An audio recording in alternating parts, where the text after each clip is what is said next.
చామంతిని ఇక రౌడీలో కట్టేసి ఉంచుతారు. ప్రేమ్ చామంతిని వెతుక్కుంటూ అక్కడికి వెళ్ళేసరికి చిన్నబాబు అని చామంతి పిలుస్తూ ఉంటుంది.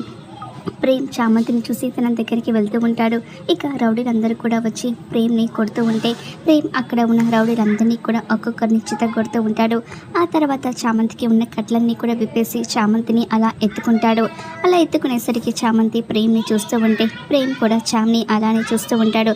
చిన్నబాబు, మీరు ఇలా నన్ను ఎత్తుకుని చూస్తూ ఉంటే వాళ్ళు వచ్చి మళ్ళీ మిమ్మల్ని కొడతారు అని చామంతి అంటూ ఉంటే, నీ స్పర్శ ముందు నాకు ఏ స్పర్శ కూడా తెలీదు అని ప్రేమ్ అంటూ ఉంటాడు.